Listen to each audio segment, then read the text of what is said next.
Bonjour et bienvenue dans cette autre vidéo. Donc, les infrastructures réseau deviennent de plus en plus grandissantes. L'automatisation et la virtualisation est plus que nécessaire dans ces environnements. La question qui nous vient directement à l'esprit est celle de savoir l'infrastructure réseau peut-elle tirer parti de cette virtualisation ainsi que de ces solutions d'automatisation? Si oui, comment? Alors, il existe des architectures SDN telles que Open Data Line et Cisco Application Policy Infrastructure Controller Enterprise Module, et nous allons, n'est-ce pas, vous présenter dans cette vidéo leurs différences. Alors, c'est parti. Le réseautage a toujours été traditionnel. Donc, nous avons des périphéries réseaux spécifiques tels que des routeurs, des commutateurs et des pare-feux utilisés pour des tâches spécifiques. La plupart, n'est-ce pas, des périphériques sont principalement configurés à travers des commandes CLI. Et nous avons, n'est-ce pas, certains environnements Cisco tels que Cisco Configuration Protocol qui permet, n'est-ce pas, d'assister l'utilisateur lors de différentes configurations, ou encore ASDM pour les réseaux pare-feu Cisco. Imaginez donc un instant les tâches d'un routeur pour pouvoir transmettre un simple paquet IP. Il doit d'abord vérifier l'adresse IP de destination dans la table de routage. Il doit faire appel au protocole de routage pour pouvoir apprendre les différents réseaux installés dans la table de routage. Il doit utiliser la table ARP pour la commutation des paquets. Il doit utiliser le champ TTL pour se rassurer que la destination est disponible. Il doit également utiliser la somme de contrôle pour se rassurer que le paquet n'a pas d'erreur. Alors, comment est-ce que le routeur fait pour pouvoir séparer toutes ces tâches? Donc, ces tâches, n'est-ce pas, sont séparées par des plans différents, à savoir le plan de contrôle. Donc, généralement, le routeur fait appel au plan de contrôle qui est généralement le cerveau du périphérique. Et c'est également à travers ce plan de contrôle que le routeur peut prendre des décisions de transmission. Et il utilise, n'est-ce pas, des mécanismes de transmission d'itinéraire de couche 2, c'est-à-dire tels que la table ARP, VTP, STP également, pour pouvoir commuter les paquets, ainsi que certaines informations de couche 3, telles que les tables de routage, telles que les protocoles de routage, OSP, EGP, les routes statiques et autres, pour pouvoir router les paquets. Par la suite, il fait également appel, n'est-ce pas, au plan de données, qui généralement lui correspond, n'est-ce pas, à la transmission du trafic. Généralement, le routeur doit savoir sur quelle interface provient, n'est-ce pas, le trafic, un trafic ou encore une donnée. Et il doit également savoir sur quelle interface est-ce qu'il doit pouvoir transférer cette donnée. Il faut noter que dans une infrastructure traditionnelle, chaque équipement réseau implémente, n'est-ce pas, ses plans de contrôle. Donc lorsqu'on a un routeur simple, une infrastructure réseau simple, chaque équipement, n'est-ce pas, implémente, n'est-ce pas, ces deux plans, utilise généralement ces deux plans, c'est le plan de contrôle et le plan de données pour pouvoir transférer, n'est-ce pas, les données. Mais de nos jours, pour les causes de certains défis commerciaux, des solutions différentes obligent, notamment les solutions de virtualisation des réseaux. Et, n'est-ce pas, pour virtualiser le réseau, la fonction dont le plan de contrôle est supprimée sur chaque périphérique et centralisée. Donc, il est centralisé. Donc, cette centralisation permet, n'est-ce pas, à ce que tous les autres périphériques qui sont sur le réseau, n'est-ce pas, se chargent, n'est-ce pas, que de fonctionner, n'est-ce pas, sur le plan de données. Leur travail est basé sur la transmission des données.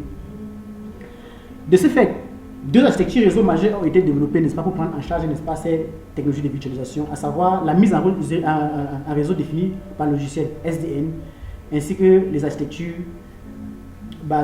axées, n'est-ce pas, sur les applications ACI. Il faut dire également que d'autres technologies de virtualisation des réseaux existent, dont certaines sont incluses en tant que composants dans les réseaux SDN et ACI, à savoir les protocoles OpenFlow qui constituent, n'est-ce pas, un élément fondamental dans la mise en œuvre des solutions SDN, ainsi que OpenStack qui est l'approche qui est souvent utilisée de pair avec les infrastructures ACI.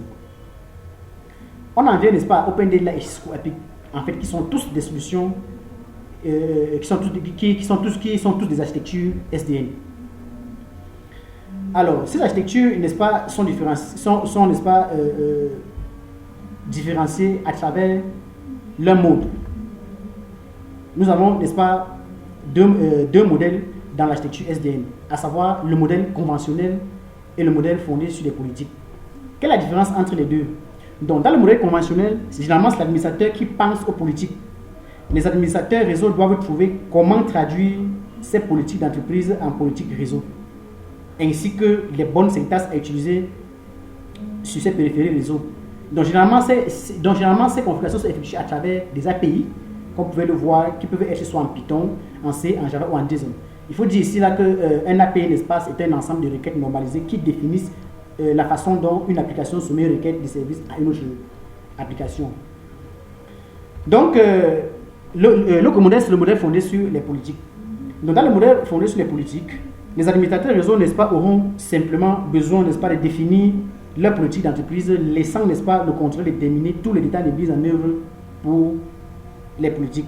Et par la suite, c'est le contrôleur, n'est-ce pas, qui poussera, n'est-ce pas, toutes ces configurations vers les périphériques réseau appropriés.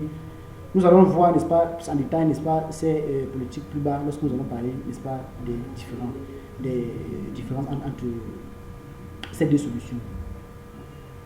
Alors, quelle est la différence donc finalement entre, n'est-ce pas, ces deux solutions, c'est-à-dire OpenDateline et Cisco APIC UM?